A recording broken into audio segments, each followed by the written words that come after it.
Welcome to Intentionally Unintelligent. Guys, welcome back to episode 8 of Intentionally Unintelligent. Today we have our high school friend turned celebrity rapper, singer. We got our boy Ryan Witherspoon. Yeah, baby. He made it down. Thank you for coming, bro. In the flesh. I wouldn't be anywhere else, bro. I love it here. Thank you so much, man. I appreciate it. You know, when we talk about Bensonhurst, the people that had made it out, you know, you're a prime example of that. To guide me through the journey, man, because we had went to college together, and I just remember one statement that you said stuck with me. You said, I'm not meant to be here. I'm not meant to do this shit. I'm getting the fuck up out of here. I'm going to go do my thing. And that's exactly what you did. So talk to me a little bit after college, what the process was. Shit, for me, bro, it started off with anxiety. Like, I would just be up in our dorm room.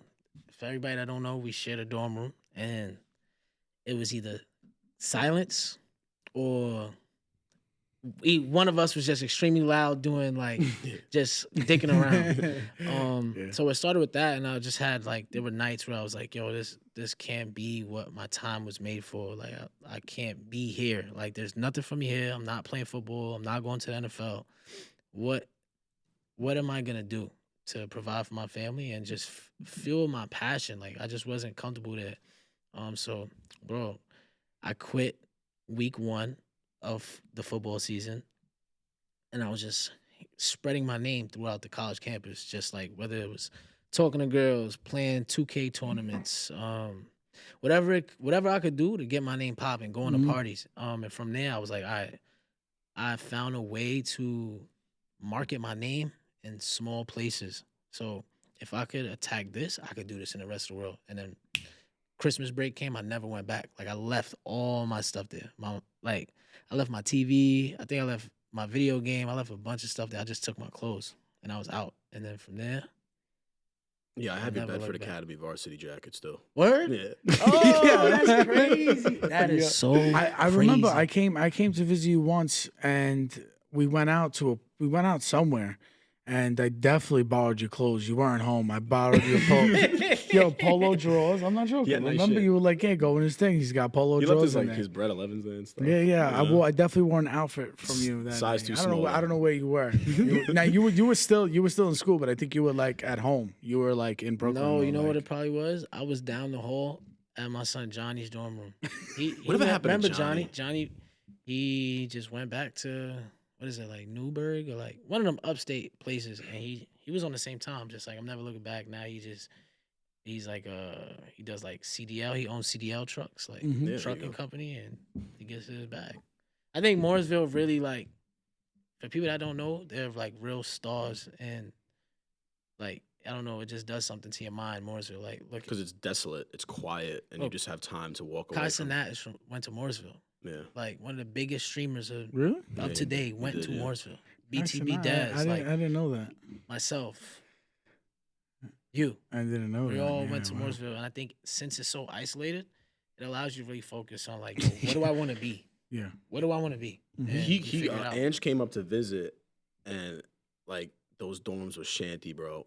And then like you had to go like wear double flip flops in the shower because if you do, you get some goo on you. You don't really know what that goo was is. nasty. When I It was was there, nasty. I said, "Damn!" I said, "This." I mean, I had a different picture in my mind that what like a dorm away college was, and I was so excited to go there. And when I went to go visit, I said, "What the fuck are these guys doing here?" I said, "Why is this happening?" You know what it was like? Going to Morrisville was like going to Utrecht, the college version. Where, like, the students that didn't play a sport were treated better than the students that played a sport. So, like, the reason why we were in those dorms was because we were football players, and it was the... Oh, so those are the good dorms? No. No, those are the shitholes, bro. They had like apartments across the way, and Look at Utrecht baseball and basketball compared to football. Obviously, they got a field now, but when we played, the basketball team had all the uniforms. They had the good gym. They had the good locker room. That's true. Yeah. Look at us. We was like in a janitor's closet up at Utrecht. You know, so Remember the smell of that room? They really did upgrade though. That school they upgraded a lot. Thanks to us. Speaking of New York High School, yeah, nah, for real. to We us. set the tone, baby. We set the tone for that. I remember. I brought it up off camera. Grand Street campus. You were at that game. Yeah. When Ryan went up through that ball to Devin for the game winner, and then we went 3-0. Because like that program only had like 3-4 good years, right? Like maybe 5, and we were a part of 2 of them. You know. For sure. By the way, that play, that was my play. Oh, I knew it. I knew he was gonna Yo, say I went it. back to see Coach Drew Broken, it up. Coach Sears. You know, it didn't end well. Like when I was at U-Trick, we had like this like ceremony for like awards, and it was like a MVP, and then there was a co-MVP, and they just were like, "Fuck Witherspoon, we're not gonna give him no award." Devin got it, right? Devin got MVP, and then Jaleel. Jaleel, who I only knew had that was who gonna only happen. had 6 touchdowns the whole year, Mhm. got co-MVP. Mind you, I had more rushing touchdowns than both of them, Well, but that that's was neither here nor there. But what I will say was that taught me 2 things. It taught me how to deal with adversity, and 2, it taught me the taste of an L. Public humiliation. Like when you take L's in front of people, it's the worst feeling. So how do you do that?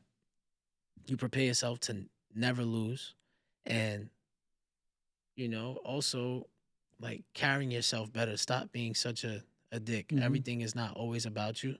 Where like you can downplay your character in certain situations to be in people's good graces. Because I feel like if I was the person I am now in high school, I would be way more loved and appreciated. But it took me time to like. Well, grow. that goes for all of us. I mean, Yeah. I look back at myself back then, I get nauseous. Even after for a little while, it was only up until maybe 2 years ago where I started really understanding what it took to be a normal human being, society, and just maintain positive relationships with people and stuff like that. And you learn through mistakes that you made, and that's Yeah, important. for You sure. mentioned, a lot of anxiety when you're at Morrisville. Did you kind of get any of that after the fact when you started getting into this music industry and getting big? No.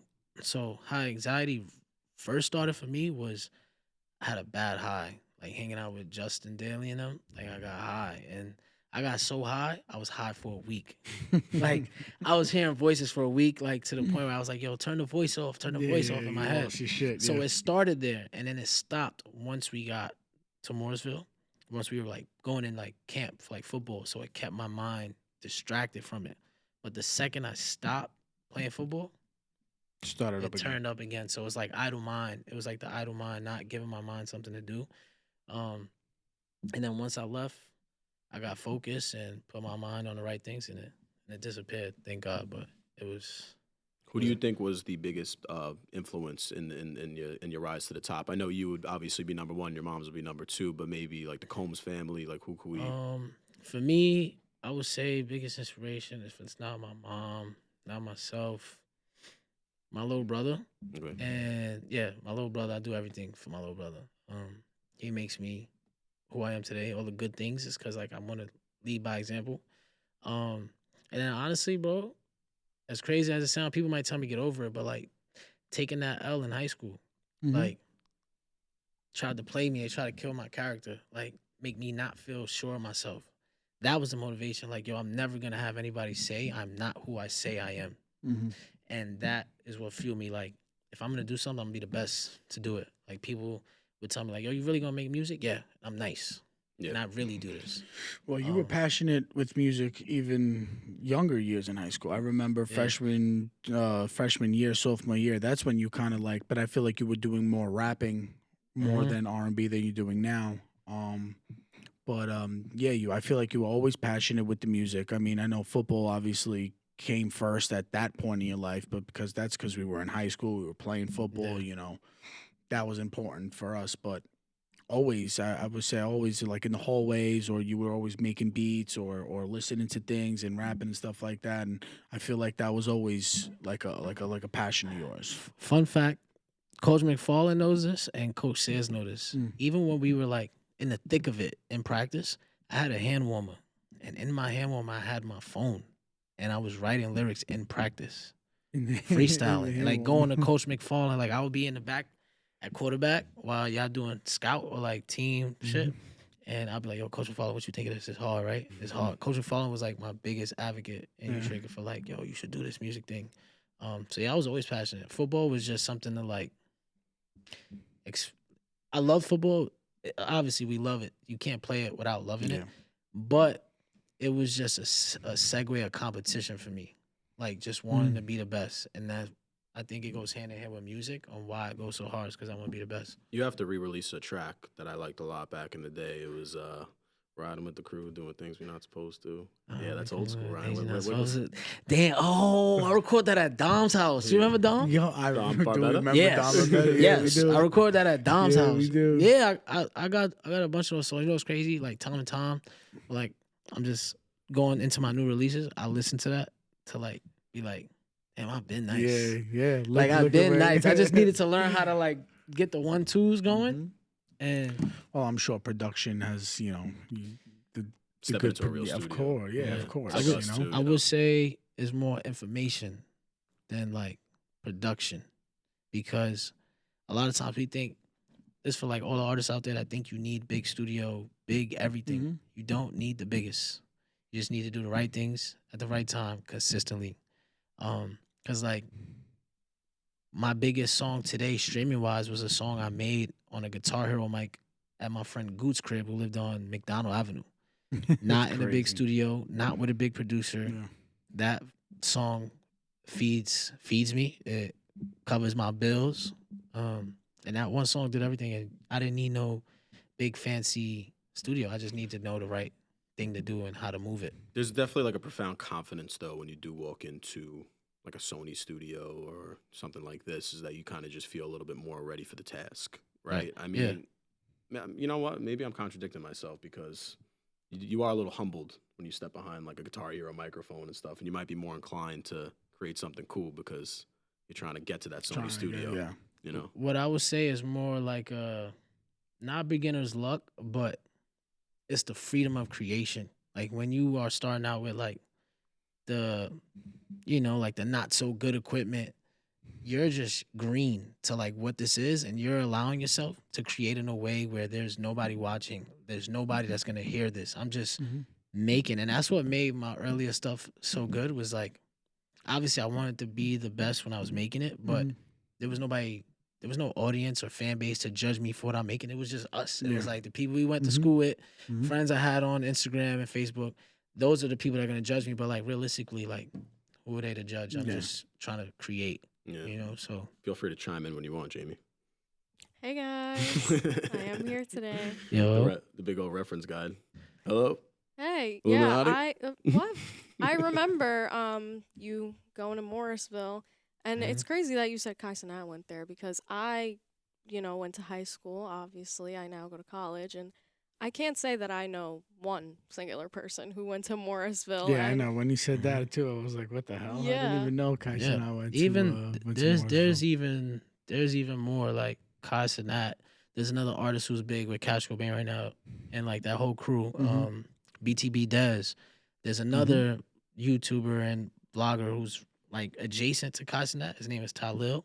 They I know that, yeah. were Morrisville Wow. kids. They all was just like, yo, we're gonna start this up. We're gonna do these parties. Johnny Chadreno, he was a part of that little crew.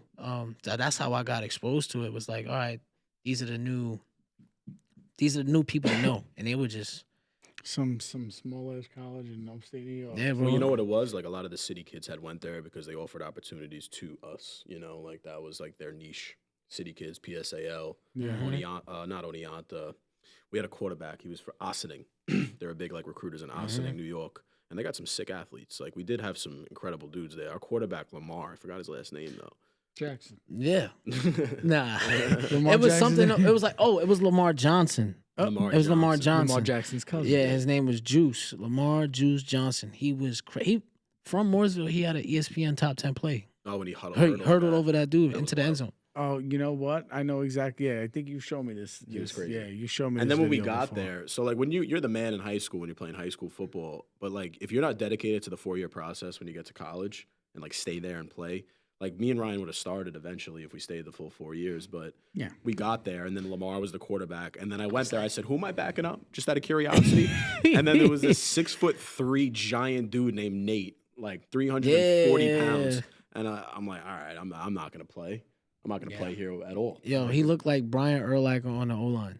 He was huge. Yo, he was huge. Like, Yeah. think of whoever you could think of that's Straight huge in country NFL. boy, right? Country No, boy. he was a wasn't Staten Island country. kid. He He was went to Staten Island, Farrell. but he was huge. He was a big boy, bro, Yeah, and he was really. nasty. He Yeah, was so bro. good, that kid. He ended up like getting looks for like arena football and other leagues, the IFL, whatever. Where is he now? Where's Nate? He's actually a dean at Farrell High School, and he's a football coach there. Wow, shout out Nate. You know, CJ, it's funny because like you were always my big scary older brother, and I remember you going to college to play football, and like you know, kind of being a little nervous, and the family saying like he's too small, and for me, I was 6th, 7th grade at this point, and I'm like, what do you mean he's too small? Like that's my big scary older brother, and then I came to visit, and I came to a football game, and I was like, oh, okay. These are what big people look like. For sure. These are what big people look like. For sure. So we got into a little bit of a controversial topic off camera, and I do want to ask this question live because it's interesting to me. What's that?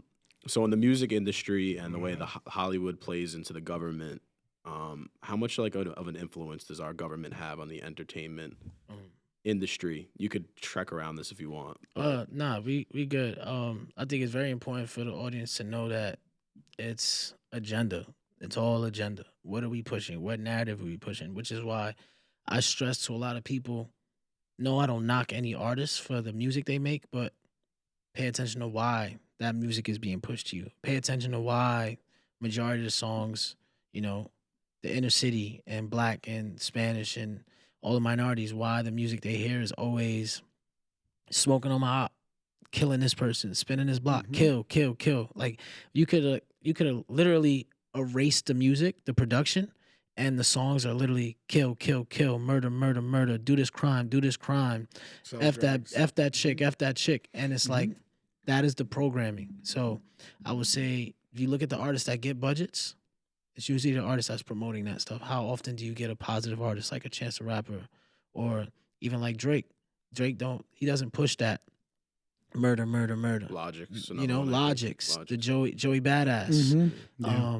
You don't really get those type of artists with the budgets of, even killer music. I feel like going to that, even like what they're doing to like as in female rappers, like Cardi B, Ice Spice, Sexy Red, which by the way I love Sexy Red. Like for me, it's a thin line with that because these artists are making their truths. So it's like you can't deny artists from saying what they see, whether they're seeing, gang violence, whether they're seeing,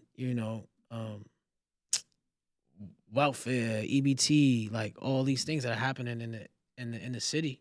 This is their truth. So it's like you cannot want them to talk about this, but what else are they gonna talk about? It's kind of interesting. They're like products of their environment, and it seems like there's a lot of like industry plants nowadays. All day. Like Taylor Swift, Travis Kelce. I mean, that one's huge. And then Ice Spice seems a little like she went from 0 to 100 in 2 seconds. Not saying she's not talented, but like that was crazy. So that was the sickest rise. A little bit insight on Ice Spice because the label that Ice Spice is signed to, that's who I do my business with. It's called 10K Projects. It seems like she was an industry plant, but she just really is consistent. That is what, like 10K Projects, that label, their goal is to be consistent as possible. How can we drop music every week? How can we? I was just going to say, consistent as in how? Consistent as in how, like, all right, so there are two games in music now. We're going to get a single, and we're going to put $500,000 into the single, and hopefully it charts. Or they're the artists that we're going to drop one song every week, put a quarter of that budget so people can consistently see you with new, fresh content. There are artists, if you're not familiar, like Larry June. Larry June is one of them. He's one of the biggest independent artists. Lil Yachty. All these artists, if I go on YouTube right now, you'll see something uploaded 4 hours ago. You'll see something uploaded 1 day ago. That is what gets the new audiences, consistency. So it's the dopamine thing. Like they always need to see your face. Yeah. And I always feel weird when I personally post on our pages because I feel like I'm overdoing it. But then no, I should be doing like more. You said, yeah, consistency as far as our podcast and social media goes. As far as music, I feel like sometimes isn't quality better than quantity, Why are we going to put out 15 songs that are just mediocre rather than put out that one song that is going to blow up and All right. It's tricky with that because you have a lot of artists who have high output of high quality music. So You it's could do both, yeah. yeah. So like we were talking about before this was like the access to studios, access to there's apps on your phone you can record a whole song like BandLab. Mhm. There's so much access to making music that if you have the talent and you have the dedication to make the music, you're gonna make good stuff all the time. Whereas like before, artists had to wait for there were only like 3 studios in New York that you could go record at, so people had to wait their turn to try and make music. Mhm. You know, but yeah, Good shit. it's like the music. I think with anything else, it's not like copy and paste. Everybody has their own rhythm and their own cadence that works for them.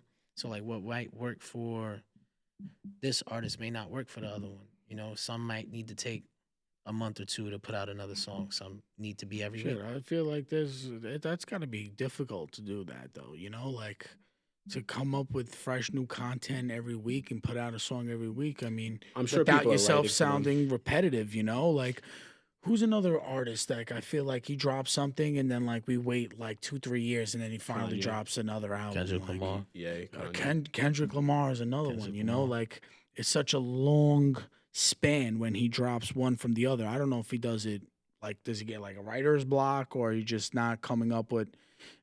To me, that's like all right. He just doesn't want to put out anything. You know, he wants to really like go hard on these projects and make sure whatever he's dropping is quality. You know, Oh, for me, He's so good, it's insane. I Kendrick. can't speak for everybody, but I think of, like how I relate to music is like think about Netflix or like Hulu when you watch your favorite series, right? There are some series like Game of Thrones where we could film all our stuff already and then we could give it to you one by one each week and you can keep an audience like that, but sometimes there might be like something on Netflix where you're like, yo, if I don't have a whole series to watch, I'm not watching it.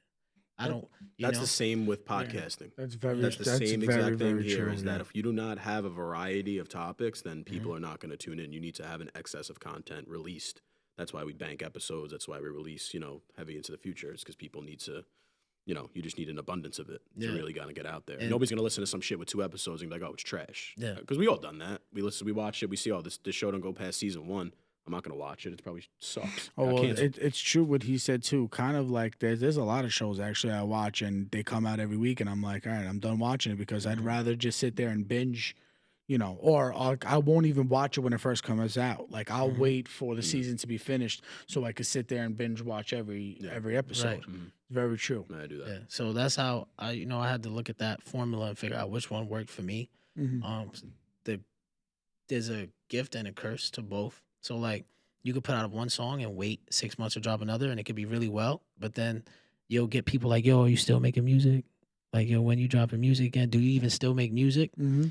Which is, I'm like, nah, I can't have those questions. So like, I gotta let you know, like, I'm on the corner I'm every here. day working this product. I'm here, you yeah. know. So I had to realize, like, all right, just because I'm doing really well, a lot of people can't see how well you're doing unless they're seeing it consistently.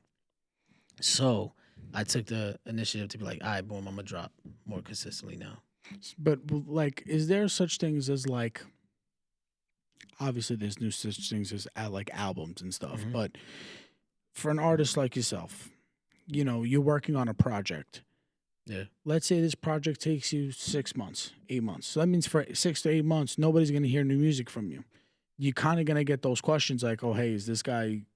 Or do you kind of promote the album with like little snippets, or just keep people interested in like So, fun fact about my music, outside of the rap stuff that I'm dropping this year, majority of my music I had since like 2019.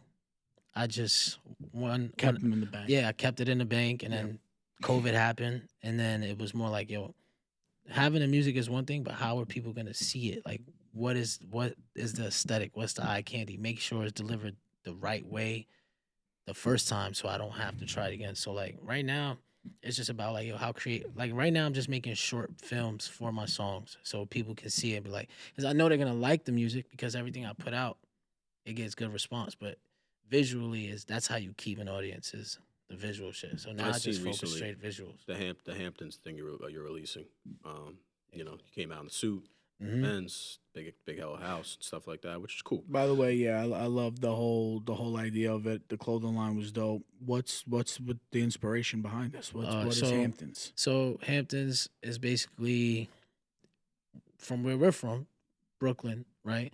Obviously, we live on a nicer part. We came from a nicer part. Like if you compare Bensonhurst, Bay Ridge, Diker, in comparison to like Brownsville, Bed-Stuy, East New York, it's levels, right? So I always wanted to go left field, juxtaposition, like seeing some shit you don't expect.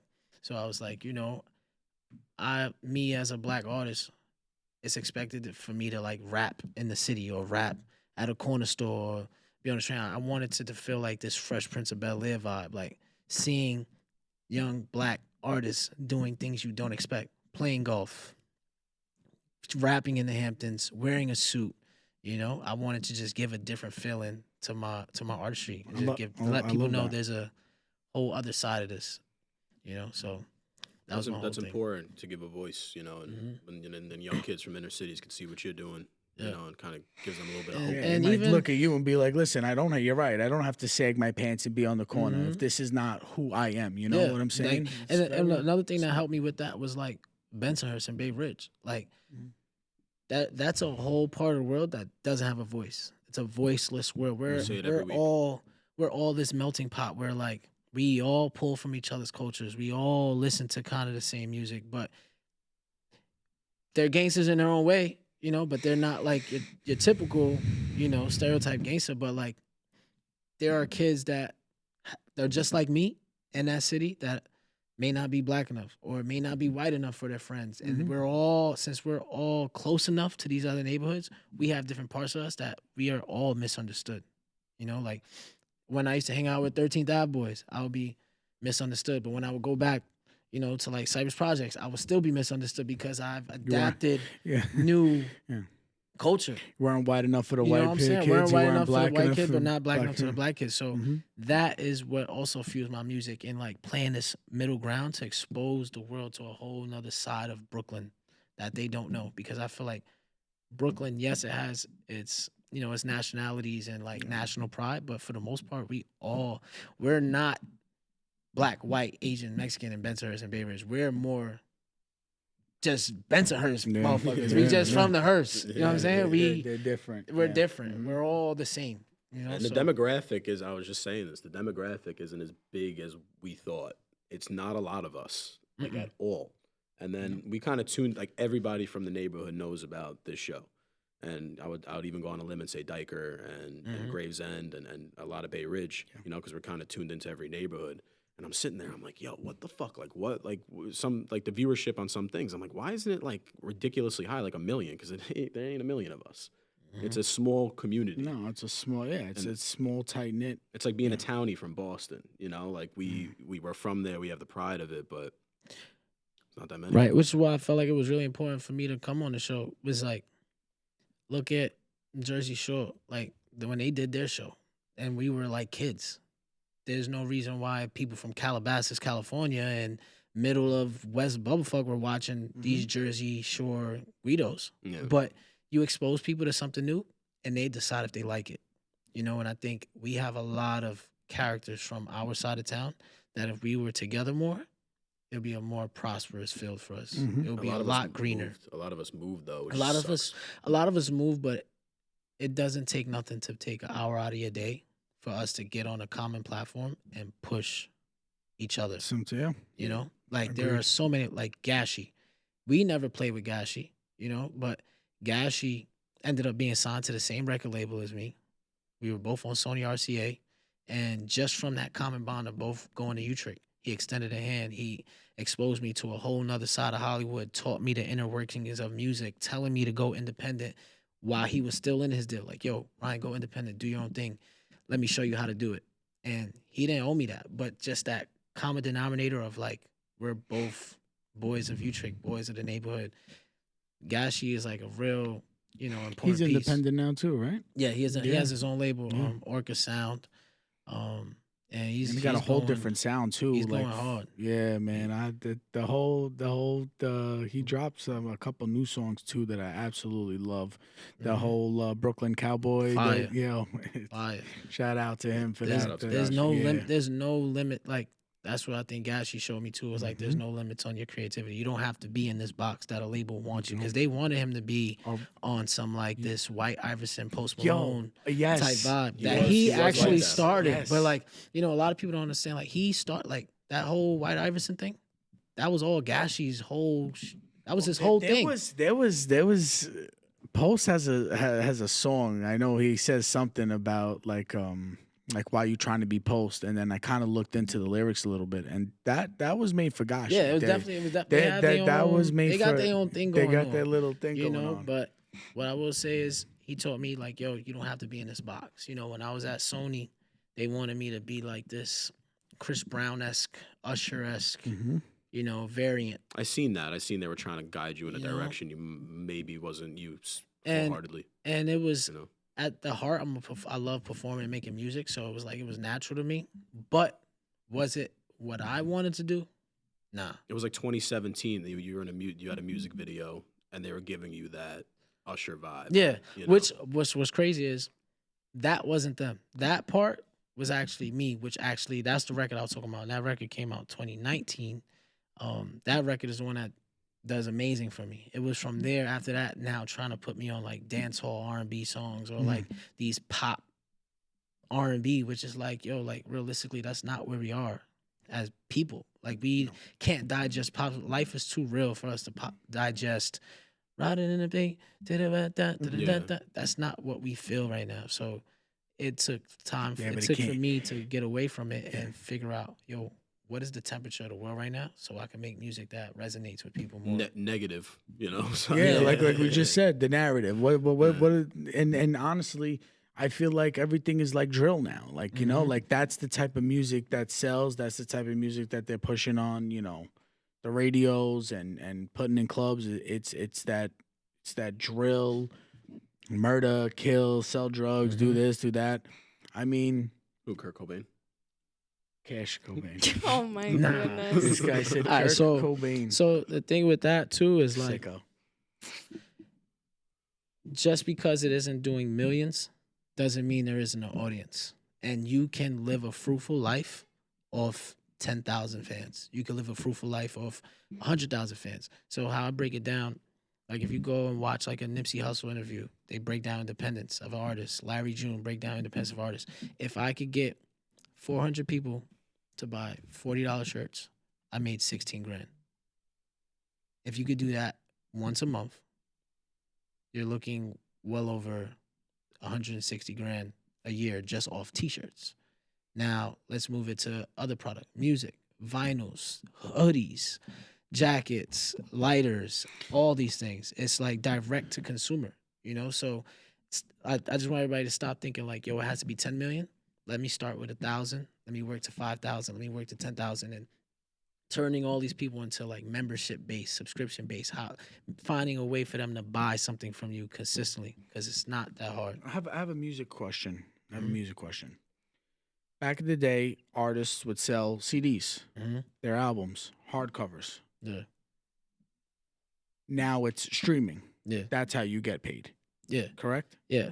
So with streaming, it's crazy. Like, you couldn't go to a record store back in the day when we was kids and give them $10 and walk out with every CD. No. Can't do that. Now, with music, if you give Apple Music $10 a month, you have access to every song in the world, which is why it's not as prosperous for artists to live off streams unless they get a viral song or they're being consistent. Because now, so for example, every million streams in music is $4,000. And a stream is just playing the song. Just playing the song. If I get on 30 seconds or 30 above. seconds If or I more. get on my phone and I click your song Yeah. for 30 seconds, it counts as a stream. Counts as a towards stream. you. Yeah. So That's now, the same thing with our pocket. which is why product, merchandise, touring is important as an artist, because you think it's easier to sell 400 t-shirts or getting 1 million people to press your song once. Probably sell those t-shirts. I could sell t-shirts out back of my trunk and I can make $4 grand That's what I'm saying, yeah. the same day versus waiting till the world decides for you to get 1 million streams. So That's why touring is so big for that's you. why That's you know why- numbers could be detrimental to any creator, whether you're a streamer, whether you're a music artist, you're a short film director. Stop paying attention to what the numbers aren't. Pay attention to what the numbers are. Find who that audience is, and now connect to them on a personal level where they want to support you and spend money, because them streaming your song is not going to be your money. It's funny you say that about the T-shirt thing. I was watching Wu-Tang and American Saga. Shout out to Wu-Tang. They record right here. There was like a scene where Ghostface and the Jizza was selling T-shirts in the back of the van, like, you know, to kind of support like their tour shit, because they're spending so much money when they go on tour, especially back then. It cost a lot. And then they would make like a decent amount back, and that's when the Wu-Tang Why, brand. they didn't get budget from whoever they were. Not really, because they were like super. I think they didn't have an easy path when they first got into the industry, and then that Wu-Tang label got started, like the Wu-Tang, not the Wu-Tang label, the Wu-Tang brand, with the W, because they went across the world and sold it, you know, which like, is crazy. Backdrop on the Wu-Tang thing more was they were a group, so their initial deal to a record label was one bag of money for 8 to 10 members. How the hell were they supposed to eat? Split that up, yeah. Taking it from the beginning of time, you notice every successful artist, they knew how to sell product to artists outside of music. Look at 50 Cent and G Unit. You know, shout out like Chris Lighty and James Cruz and all the people that was a part of their marketing and management teams, but they made sure like every music video we're in, new G Unit sneaker, new G Unit tank top, new G Unit bandana, new this. Same thing with Jay-Z, S. Carter, Rockaware sweatsuits, Rockaware tracksuits. Every time you saw them, you saw a piece of them and their product, and what that made you want to do. When I'm listening to it, I want to look like it. I want to buy it. You know, so that is the biggest lesson I learned with music is like. What was P. Diddy's brand? The clothing. Sean John. Who was Rockaway? Sean John. Rockaway was Jay-Z. Sean John used to be my shit back Yeah, the in velour day. suits. I ain't even If you ain't have a lie, velour suit, bro. you was not fly. You had a velour suit, and you had a pair of Jordans or a pair of Air Force Ones. Nah, underneath it, and underneath it, it had my was- G-Unit tank top. It was lit. Yeah. I had It's a my good time. G-Unit tank top. Yeah, over very there, good yo. time. Very good time in life right there. That's Hell when yeah. Mims released "This Is Why I'm Hot" 75 different times, in 75 different ways. You remember that? Yo, and This is why you're not. Remember, yo, what did like clickbait? We were speaking about clickbait. Didn't like Soulja Boy put his song on like 100 different like random ass videos on YouTube, like thousands of thousands. Yeah, so and every time you would click it, you would think it's something else, but it's Soulja Like Boy. you got Rick Roll. Shout out to Soulja Boy for doing that. Smart. What he was doing, he was putting out songs and like saying if it was a Soulja Boy song, he was saying like Jay-Z featuring Michael Jackson, featuring Future. Like a crazy song that you didn't know existed, and it would make people click to hear, like, yo, what song is this? What song is it? The whole time it was a song, and that's how he was doing that. But now that's what people are doing on TikTok. I'm one of those people on TikTok where it's like, you'll give people an idea, like, yo, if you like Tyler Creator and you like Drake, you'll like my song. And that's what's getting people to click. It was genius. It was genius marketing. Smart. Super genius. And he turned it up, bro. People don't give that was like the LimeWire days. Remember, he did the same thing with LimeWire. He used to put different titles on his songs. You would download the song. My computer started melting. Yo, I had Soulja I Boy remember- 215 times in my album. I remember I tried to download the whole Boondock Saga, and I downloaded it, and it was that dude with the glasses. Never gonna give you up. Never let you down. That's every time. I was 20 like, minutes of him saying that, right? Whatever happened to Rick Roll? I don't Is that know. him? He's on Rick Roll, YouTube. the redhead dude. I didn't even know he had a. I thought it was just a random guy. I don't know. He's been this guy. He's bro. on YouTube. Still catch you with the Yo, I'm same sure shit. he got to get some streams, right? He's probably a millionaire, bro. With the royalties We can look he it up got. later. I can tell you what he. I mean, LimeWire definitely This didn't pay is him. why we have Jamie. Jamie, look it up. Oh, here we go. please. If you look up how many views on YouTube he has, I can tell you how much he has made. How much he made off You could do that, and then how many streams? How Rick many Roll views has. your streams? Yeah. How many views Rick Roll has on YouTube? Never gonna let you down. Yes. You Get Jamie to work. You know, I did want to talk about something too. While we have the platform, it's like a lot of people. I was misunderstood for a long time on this journey, and when I started like weeding people out. They took it as like, oh, Ryan thinks he's better than people. Ryan thinks he's that. He don't fuck with us. He thinks he's better than what he is. It was really that like people's mindsets were contagious. And when people think small, it makes your world feel small. It makes you feel like, yo, you can't do what you need to do. You are the average of the people you're around the most. And it was not that I felt I was better than somebody. Certain people just weren't meant for that part of the journey. There was like no love lost, or like, not that I don't fuck with somebody or, things like that. But I had to do that for me. And I think in order to get where you have to get, you have to be selfish with that mental, selfish with the physical, selfish with every single part of your body and on this journey. So that's one thing I want. Sometimes it could be family, sometimes it could be friends, sometimes it could be anything. It's a good point. You know, I'm sure the older you get, the more people are starting to naturally fall off because you don't want certain things around you. You're right. It tears you down and it keeps you in a box. Right. And you have to kind of be independent with your own thoughts to kind of. Well, it's about who you want to be as a person, right? It's who you want to, the man you want to become. It's who you want to be in the future. If sometimes, like you said, sometimes it hurts to cut those people off and to, outgrow these people, but It's like a double-edged sword because you feel disloyal, but it's a very necessary evil. You have to. There's no other option. you're right. And sometimes it's family, and that's what sucks. And dream killing. Like, dream killing is very real. Just because somebody can't see it for themselves, they'll try to bleed that into you like it's not possible.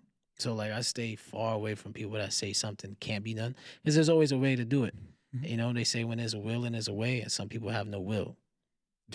I mean, this whole thing, for example, we're sort of in the beginning stages. We're about 4 months in, but this has been a fucking journey, and there must have been 40 people who told me to stop. Are you kidding me? Stop what you're doing. Stop doing this podcast. Stop putting yourself out there like that, right? I hear it 20 times a week. What are you doing here? You're not going to make nothing. I'm like, you're just so small-minded. Like, it's to me, I laugh, though, at it. Like, I've learned so much with that. I just laugh at it. I say, you know what? You keep believing what you want to believe. I believe in what I'm going to believe in, and I feel like God has a path for everybody, and if it's meant to be, sometimes shit calls you to something. Yeah, absolutely. Outside of our, like, what's so crazy? The people that were closest, that had the closest proximity to me in high school when I first started making music, the people that were the closest gave, signs of doubt, or they weren't as supportive, where, like, people from Fort Hamilton, people from telecommunications, people from East Harlem High School, they were more supportive than the people that were the closest. Your own friends, So I was like, it's like that.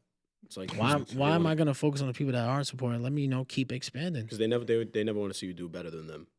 So that's probably a fear in their They brain. want to see you do good, but never better than them, for sure. And always be proud of what you have achieved. Like like I said, this is not where we want it to be just yet because it's in the beginning stages, but when a video gets 20,000 views or 30,000 views, to me, like, that's 30,000 people see my face. 30,000 people got to hear what you had to say.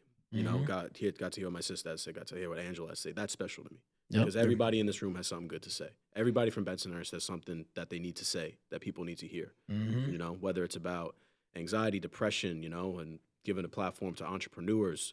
It's just, people deserve to be heard, and like you said, it's such a small-knit community, We say it all the time. Even if it's not 30,000 people, even if it's fucking 5 people that listen to this and take something from it, like, that makes us happy. Like, when we first started this, when he actually showed me like a DM that we got from a couple of our listeners, like saying like, "Oh, we listened to this episode and it helped me through whatever I was going through," and I'm like, wow. I'm like, this is like, if we could reach one person and help one person out in the day get through their day or give them some type of advice, that's cool with me, man. I don't, like I said, obviously we want to reach out to and make hundreds and thousands of people listen to this, but if we could have an impact on 1 life, 2 life, 3 people, that's important to me. So speaking of views, the Never Gonna Give You Up video by Rick Astley has 1.5 billion views.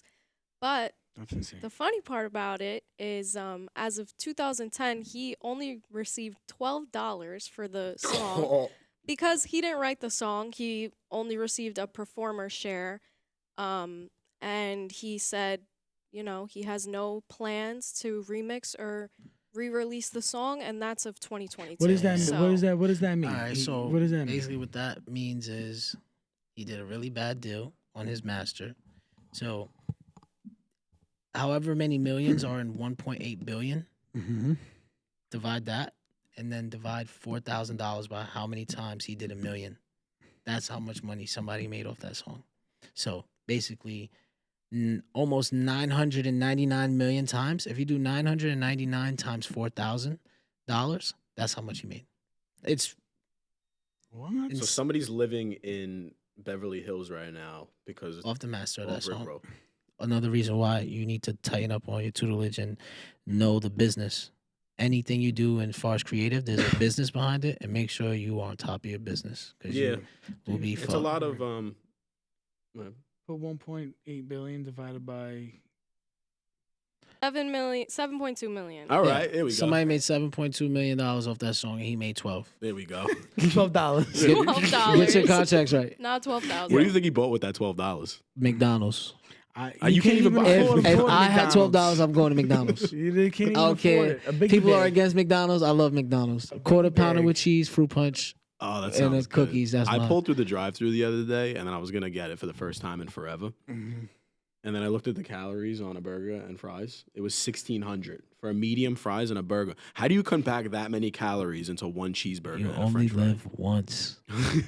You only live There's a skinny guy once. from across the table. You only live once. Yeah, you're bro. not capable of getting fat. You've never been fat. I used to be a tumbleweed. You know what I mean? I used to- Bro, Last I mean, time I sent CJ a high school picture of himself, he actually said he looked like a cheeseburger. So. all right. So when you were chubby in high school, you still was pulling them though.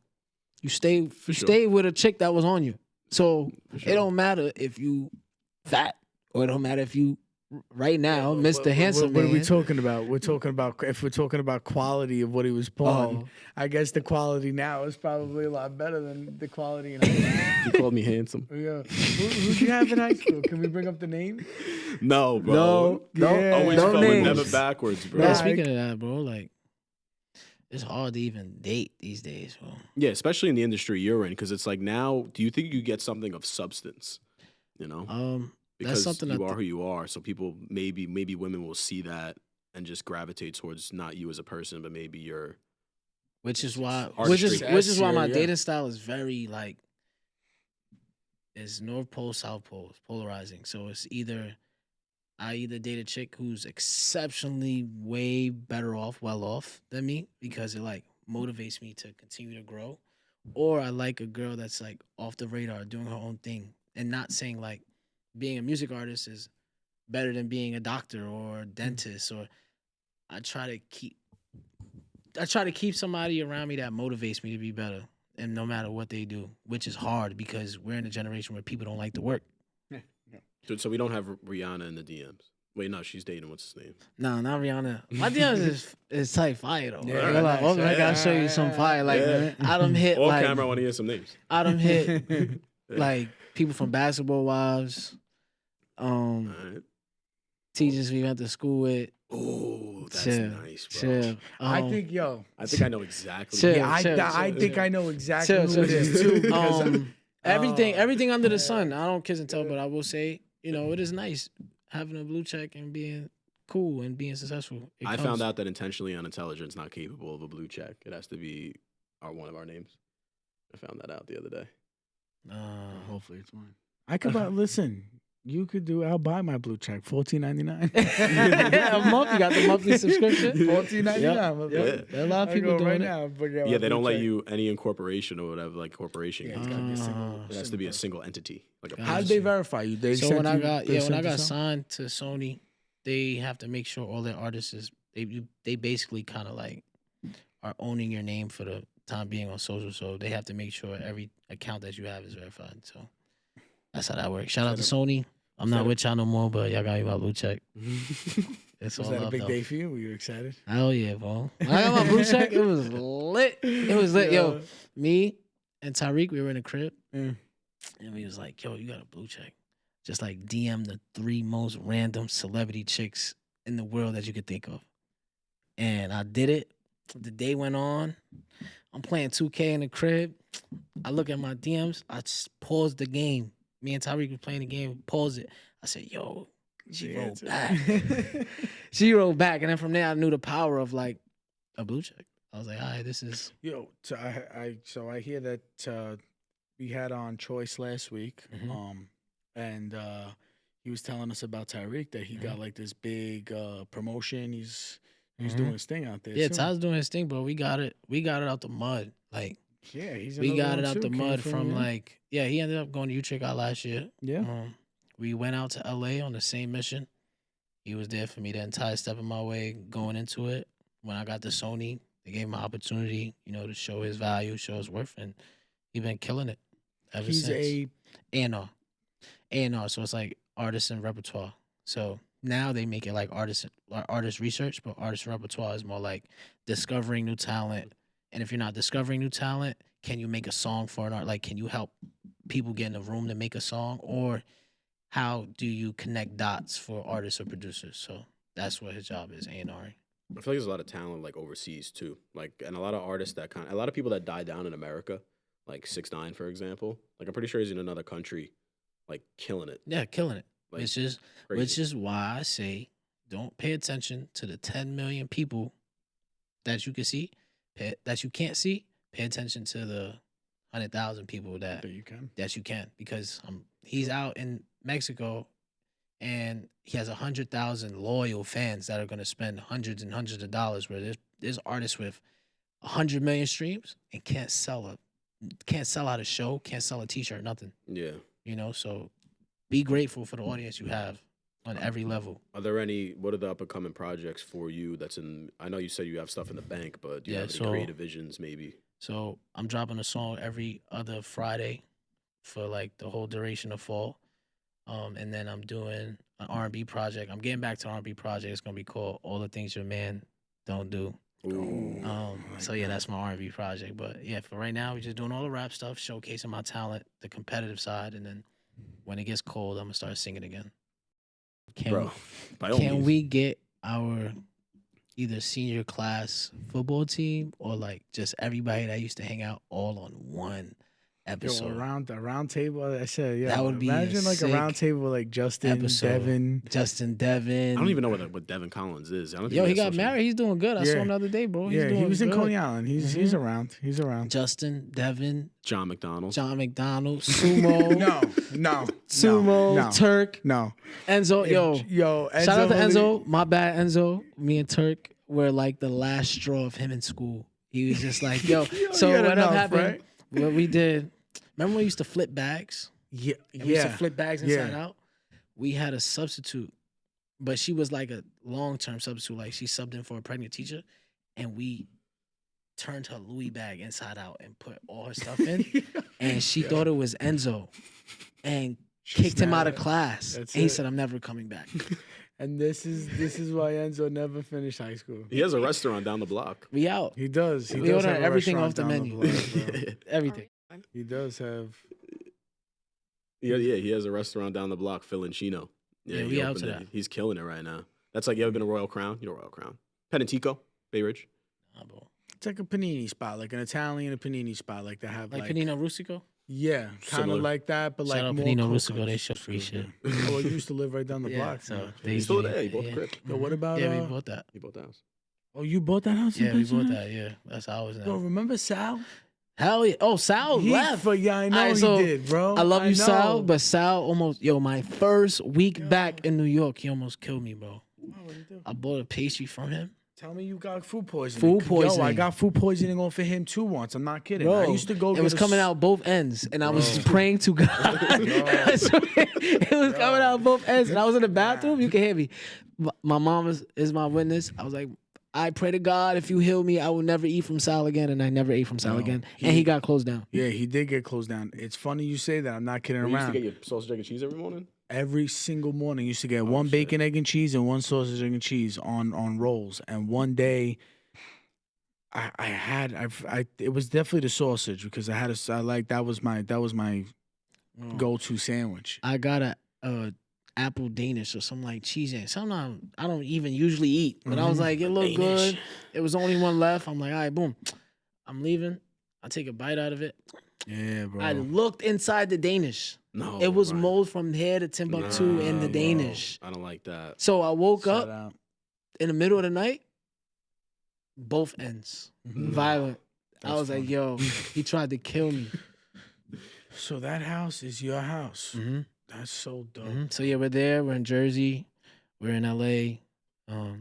My next plot is either Lake Tahoe or somewhere in the Poconos. I wanted like a cabin house where I could just I escape. say that all the time, bro. Mhm. I want to be somewhere desolate. You know, just be the old man on a rocking Yeah, chair. bro. back to When it's all Morrisville. said and Go in the done, morning. when it's all said and done, if I don't like live the rest of my life in a lake house, I want to move to like some foreign country and live like Dom Toretto and Fast and Furious with just like old school cars and Yeah, you just want to be beautiful work- wife. Yeah. and drive around with tank tops and chains and smash all the locals. Yeah. That's it.